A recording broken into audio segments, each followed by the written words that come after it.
Bonjour à tous.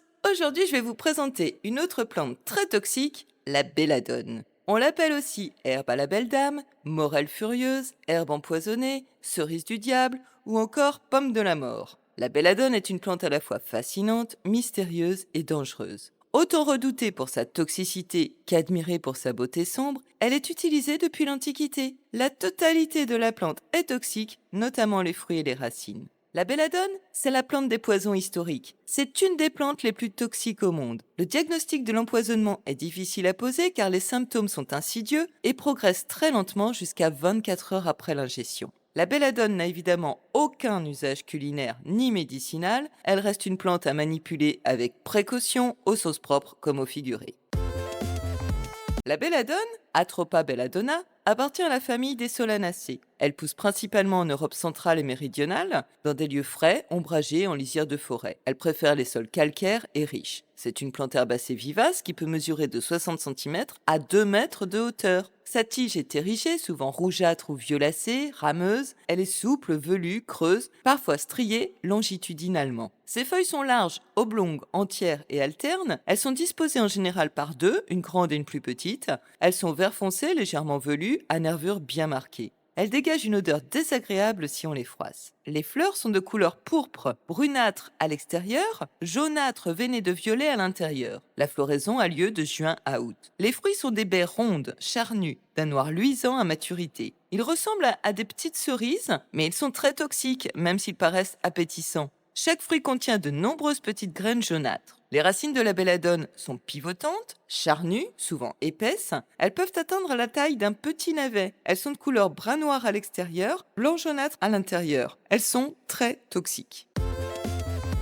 Dans l'Antiquité, les Grecs et les Romains connaissaient déjà les propriétés toxiques et sédatives de la belladone, mais ses utilisations sont peu documentées. On dit que la Pythie de Delphes inhalait des vapeurs de belladone avant de rendre ses oracles. Au Moyen Âge, elle a été associée à la sorcellerie et à la magie. Elle était utilisée dans les potions des sorcières pour induire des visions, des hallucinations et des états modifiés de conscience. Son nom, belladone, provient de l'italien belladonna, signifiant belle dame, car autrefois les Italiennes utilisaient les gouttes de son extrait dilué pour dilater leurs pupilles et rendre leur regard plus intense et donc plus séduisant. Ce procédé était cependant dangereux et pouvait entraîner des effets secondaires graves. On raconte que la célèbre reine Cléopâtre aurait utilisé la belladone pour dilater ses pupilles et rendre son regard plus envoûtant. On utilisait aussi la belladone comme toxine pour tuer les rongeurs et d'autres animaux, mais son usage est désormais limité à cause de sa dangerosité.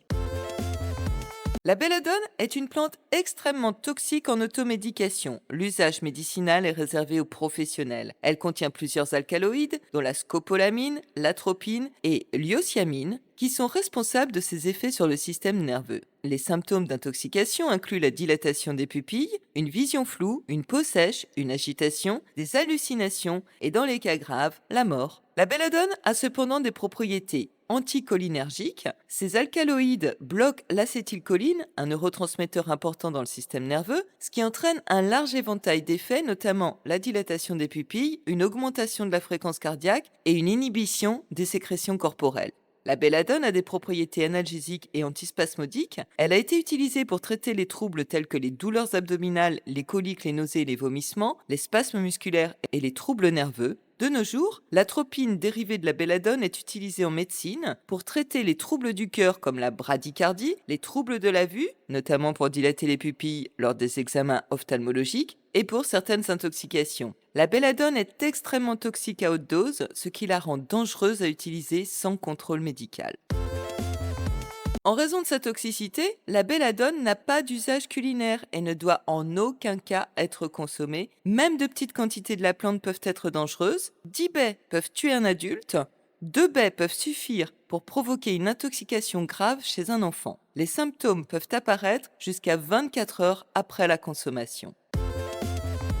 La belladone est interdite à la vente libre dans de nombreux pays sans autorisation spécifique. Récolter la belladone est réservé aux professionnels des plantes médicinales. La récolte de la belladone nécessite de porter des gants et des outils de protection afin d'éviter tout contact direct avec les parties toxiques de la plante, en particulier avec la racine et les fruits, et il est recommandé de ne pas manipuler la plante sans une formation adéquate.